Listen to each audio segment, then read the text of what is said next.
first time I'm gonna do a show in English. My name is Enrique Encinas. As you can know on the channel, it's called More Than Classics, or Más Clásicos en Español. And this is gonna be the first time I'm gonna do something in English because I've been talking to some guys in different Facebook groups about some Mexican Mustangs, and they told me, even though we have the program done in Spanish, that they couldn't make it translated. So this is the first time we're gonna do something in English, and I hope all you guys enjoy it. Well, let me tell you. First of all, Mustang is a car that not only in the States or not only in Canada or some other countries got so into the lifestyle of different countries. It also did in Mexico. And so far, even if it didn't start in April 1964, as it did in the States and Canada, it started being sold in as a 65 model in almost early November 64 or late November. There's some advertising about the new car getting into Mexico, and it was built in Mexico. This is like the biggest difference from American models. So all the Mustangs that were actually sold in Mexico all the way through 1984 were built in our country. And that made a car with different equipment and different engine stuff and different kind of things. First of all, because of cost, because it was not the same way to get the money to get a sporty car in the States or Canada than in Mexico. And second, because some government regulations used to get a not so many options that you can get on the car. I'm talking about engines and transmissions and some of the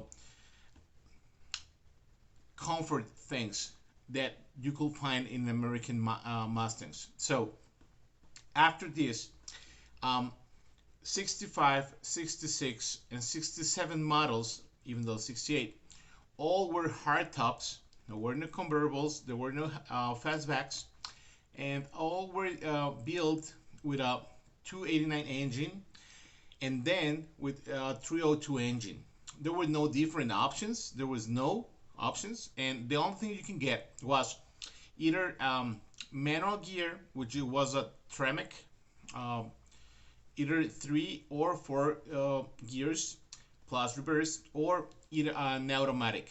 So there were no other options, and there were no like different axle options or different or more trim options. So actually there were like just 2 at all. And then by 69, Ford Motor Company here in Mexico decided to do something to make it a more sporty car. So they built LPO version, which is limited production operations, and there was hardtop with some of the Grande and some of the Mag 1 elements, such as the tachometer plus velocimeter that all the Mexicans didn't have, the normal cars or the GT cars. And also, as I told you, the upholstery was a Grande. The long console that was not used in the GTs because they used to have the small one, or the basic versions, they have no console at all. And it was painted a different trim. So as far as we know, because there's not a lot of information about how many cars were built here in the country, and the V numbers are pretty different than the American ones, we just can't know how many LPO cars were built. As far I know 3 cars so far by now, and I have seen it in person, and there are not a lot of cars about LPO versions from 69 at all. And then on almost end of 68 and 69, there was this Mexican enthusiast which used to run cars as a pilot, and he was a close Carlos Shelby friend. So he also enjoyed Terralingua team, and he said, "Well, why don't we import some Shelby parts and we build the Mexican um, aftermarket version of the Shelby?" So they founded Shelby de Mexico, which is the company name, and it was founded in Mexico City. And what it was like as a Celine in the beginnings, or some other aftermarket producers. So you used to get your car, then send it to Eduardo Velasquez, and then he could transform it to look like a fastback or a sport roof, so far by 69, um, by making some fiberglass extensions that when you look at the car at the side, it looks actually like a fastback, but you still have the normal rear glass. And he used to get like the engine dress up, and kind of a roller and kind of a summer stuff to make it more spicy, but it had the valve covers in the Shelby ones, the air filter, and some other stuff, plus emblems and wheels and stuff. So you could have a Shelby mix. That's the way they were called. And as far as we know, less than 600 cars were built. There's a couple of 68 hardtops that were made, and there's some pictures about them, but nobody knows where they finally ended. I know someone who told me has like a turquoise, like that color, a 68 Shelby Max, but I'm not quite sure if it is, because there's no information about it. There's no way to know if it's a real Shelby Max or someone just bought all the stuff after and they just built it. But that made Ford to know that people really wanted some sporty cars in the country more than what they used to have on the normal lines, which was the base model and the GT model. So they built this LPO version 69, and then this guy Eduardo built the Shelby Mix.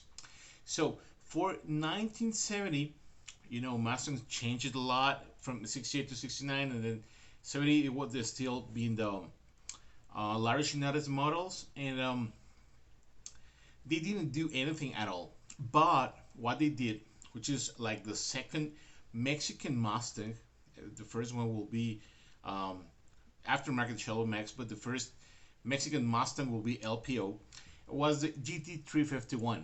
And that car was built on 71 and 72.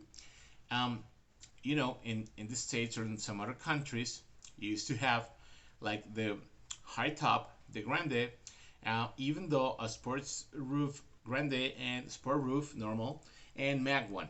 So, and Boss and 61 and 71. But here in Mexico, there were only the base GT model in hardtop and the high trim model in hardtop also.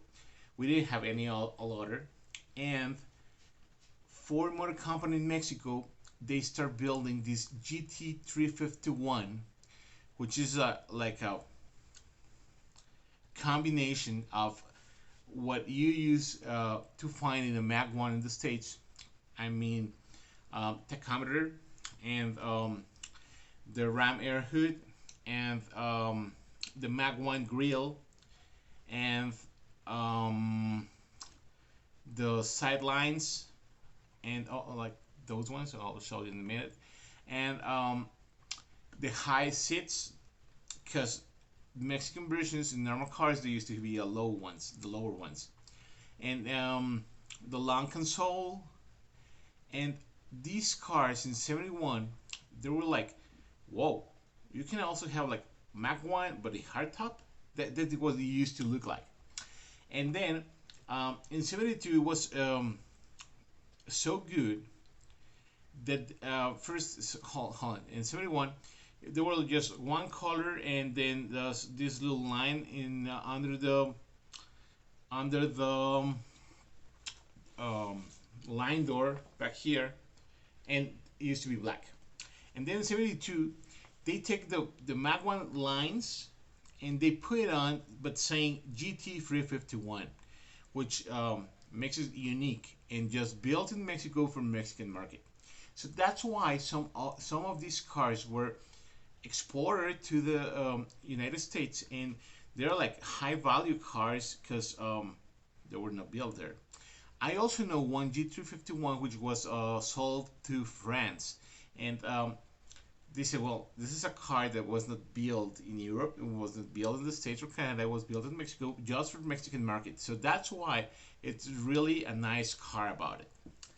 And then in 19, well, let me just tell you, on 71, 72, and 73, Mexican Mustangs, they just have the V8, but the Windsor engine. There was no other option. You know, in the States, you could find a V6, V8, and some big, really big V8s all the way through Boss 351.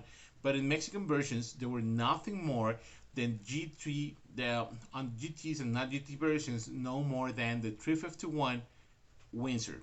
And they were used to be linked to 3 gears and 4 gears in manual and just a cruise-o-matic version. That was it. There were no limited slips, tracks, axles, no anything you can find down here. And the axle was a national one. It was not imported.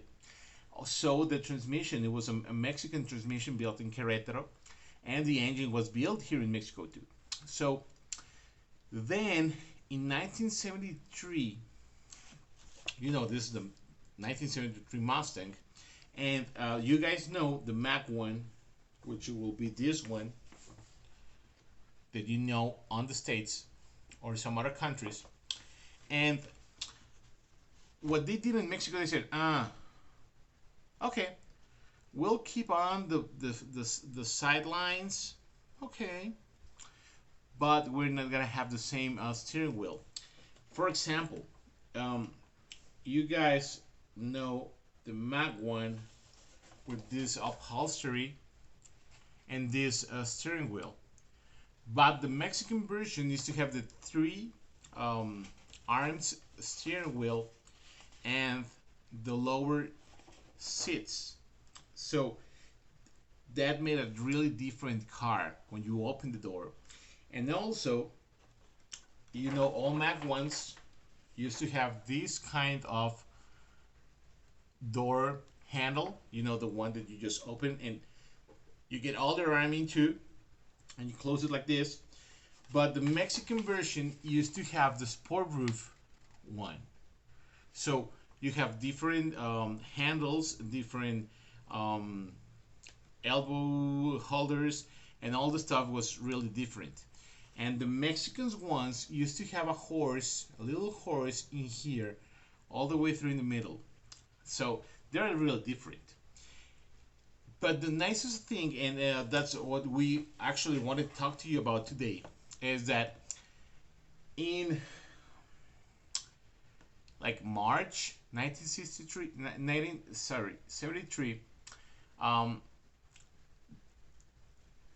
Popular Mechanic in Spanish said, hey, there's gonna be a different version for the last Mach 1s, because as you know, on 74, the new Mustang 2 was presented or introduced. So they have to do something with the last 600 cars that needed to be built and also needed to be sold. So they decided to do this Mexican version, which I really like, and that you just can't find in the States.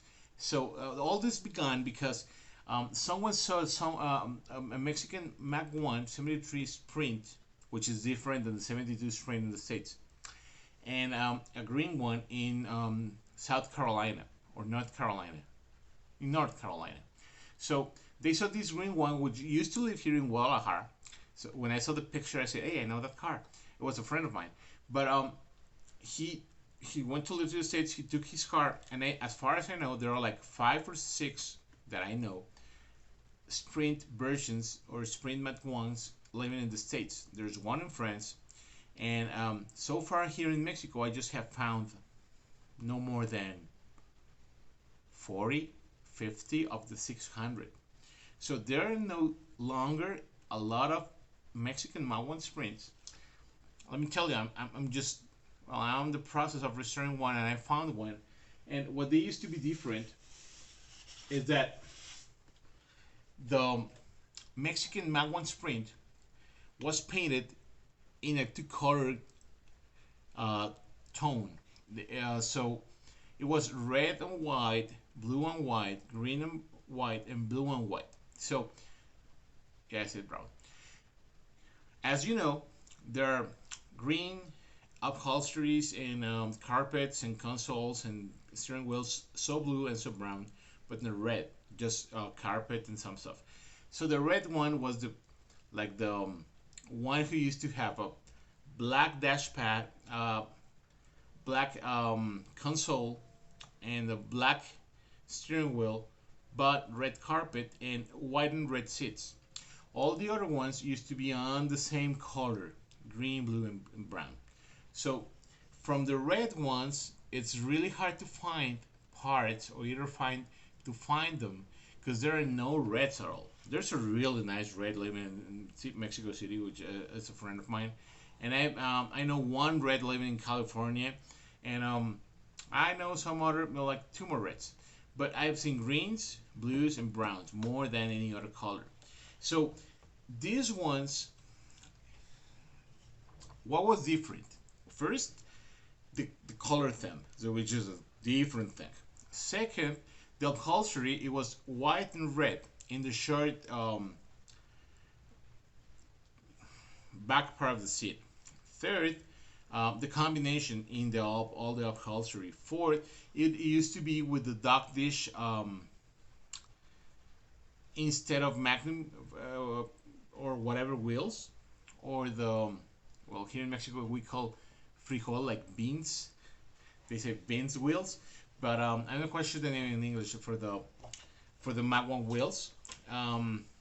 So it was pretty different. Like, yeah, it used to be like this in the American version, but Mexican was used to have the duck dish wheels like these ones.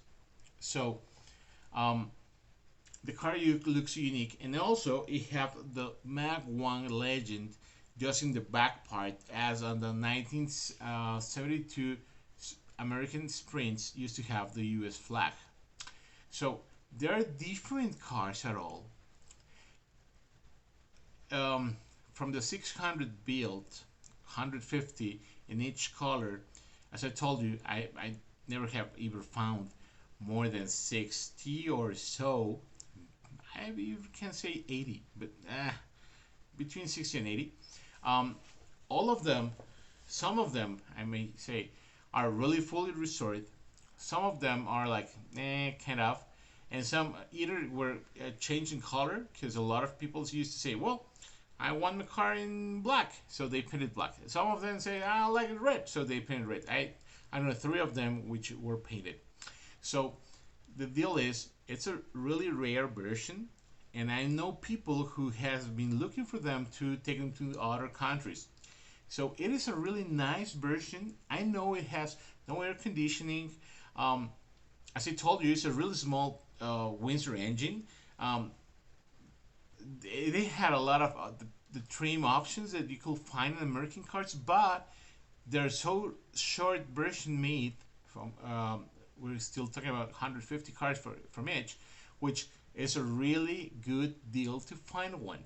So all this stuff started when we saw the green one in the picture in North Carolina, and they said, "Hey, what's that?" So I told about them, but and this is for you guys.